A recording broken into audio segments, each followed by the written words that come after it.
This is unacceptable. It's so tragic. And he touched a lot of people and a lot of people's hearts. You're going to hear a lot about more about that in the next hour and in the coming hours here on Fox News. His first television hit, Greg Gutfeld, was Fox and Friends in 2012, believe it or not. So we've known the young man for a long time, and may he rest in peace. Yeah, he's. I've known him for probably 10 years. I mean, it's hard to gather your thoughts beyond just horror. So instead, I mean, you know, Charlie was such a force of nature. He was brilliant and he was funny, but what scared people was his persuasiveness. The only way to take him down, because he could persuade you so strongly, was to kill him. You know, and the shock and despair that we are feeling, and I mean we as in shared by everyone at home and around this table and in this building, it's a testament to the impact of Charlie's friendship and his bravery and his character. And it's so deep a wound that we all feel. It's because it feels like he's one of us. He's part of us because he was such genuinely a patriot and a great person. So how do you work through this stuff? You know, it's not about him or me. It's us, the viewers. You are us. What do we do? Well, you still do what you always do, but you do more of it. You stand up, you speak up, and you share the risk. Right now, you are recoiling, but you have to come back and return stronger, more fortified, and more resilient. What is ironic, fittingly, I guess, is that this is a turning point. You know, if you believe in Charlie, you got to believe in yourself because he believed in you. You know, this isn't over. This is the beginning. And Charlie's power just got released in all of us. He's going to be bigger now than he ever was on this chaotic planet. He made us all bigger. So I think that if you're at home and you're feeling bad, don't just get through it. And remember that he would want you to get stronger and not back down. Jesse, before I go to you, President Trump has announced that the flags will fly at half-mast for Charlie Kirk until Sunday evening at 6 p.m. I know you knew him well, too. Yeah, we're sick, we're sad, we're angry, and we're resolute. And we're going to avenge Charlie's death in the way Charlie would want it to be avenged. He was such a beautiful boy. He was an American boy. And he was incredibly positive. He was full of energy and life. And he made politics fun. You see it at his events when things blow up and the music plays. And we haven't had that in a very long time in this country. Every time he did a hit on my show, he would text me afterwards, "Thank you, Jesse. I really appreciate having you on." Yep. And my daughter loved him. I mean, she's 13 years old. This is a man who touched an entire generation of Americans and electrified them and made them patriots. And this is not a controversial person. This is not a polarizing guy, a divisive person, a firebrand that he's being described as in the media. This is like a guy that you have a barbecue with at your summer house. This is the kind of guy, if you came back with your daughter, you'd say, "Thank God, we got a good one." He's a great athlete. He's a great person. He's a great Christian. You see his family out there. He had his kids not facing the photos because he wanted to protect them, because he knew how evil people were. So when he goes out to these college campuses, he's not provoking anybody. He's like Socrates. He asks questions, and he does it with a smile.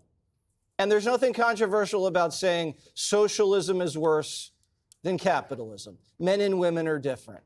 Let's put America first, because that's all he was about, putting America first. And as Greg said, this hits differently because Charlie was one of us. And Trump gets hit in the ear. Charlie gets shot dead. They came after Kavanaugh with a rifle to his neighborhood. They went after Musk's cars. They just shot 2 Jews outside the embassy. Think about it. Scalise got shot, barely survived. It's happening. You got trans shooters. You got riots in LA. They are at war with us. Whether we want to accept it or not, they are at war with us. And what are we going to do about it? How much political violence are we going to tolerate? And that's the question we're just going to have to ask ourselves. Now, Charlie would want us to put as much pressure on these people as possible. Dana nailed it. This is unacceptable and has to stop. And it has to stop now. And everybody's accountable. And we're watching what they're saying on television and who's saying what. The politicians, and the media, and all of these rats out there. This can never happen again. It ends now. Greg's right again. This is a turning point, and we know which direction we're going. A turning point used so appropriately there. This is also in Joe Biden has posted on X a statement. He said, "There is no place in our country for this kind of violence. It must end now." Jill and I are praying for Charlie Kirk's family and loved ones. Sure to have many more of these statements to come through. Harold, you also knew Charlie Kirk. I met Charlie a few times. First off, my condolences and prayers to his family.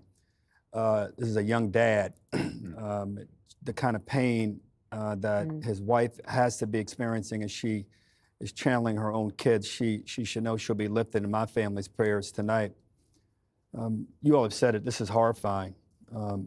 It's profoundly sad. A 31, 32-year-old young man, I know he was born in 1993, I don't know his exact birthday, but he'd been 32 this year if he wasn't already. I don't know all the details about the shooter or any of those things. I'm sure we will learn and rightly learn. But our infatuation with like our own politics and our own ideas causes us, I think, to drown in these thoughts and these justifications. I've read some things and seen some things that people have said today who have talked about Charlie's politics in a way that it sounds as if they are trying to bring some understanding or justification for this. There's no justification for this.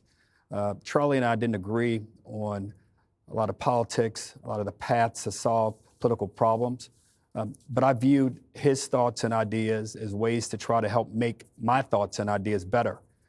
Politics at its best is that.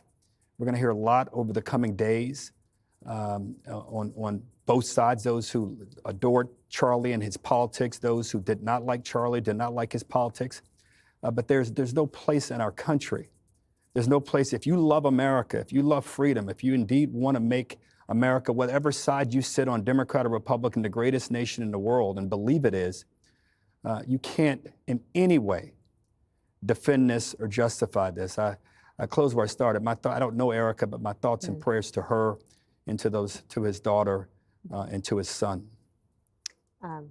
Free speech lives high in your list of priorities, Kennedy. Absolutely. And you think about all of us go out there and we want to meet the public. We want to speak. We want to speak our minds. We are fortunate enough to have been given a microphone and this medium to talk about ideas and amplify what we believe is right. It is okay to be polarizing. It is okay to be a lightning rod. It is okay for people to disagree with you. It is not okay to take someone's life. And you know, there are people who have tried to justify what happened based on the reaction that Charlie Kirk stirred in people. I will tell you this, as Jesse said, his daughter loved Charlie Kirk. My daughter is a junior in college. A lot of them only get their news from TikTok, and they all know who Charlie Kirk is. Because using the Socratic method, he has confronted the sophistry of socialism and progressivism on college campuses.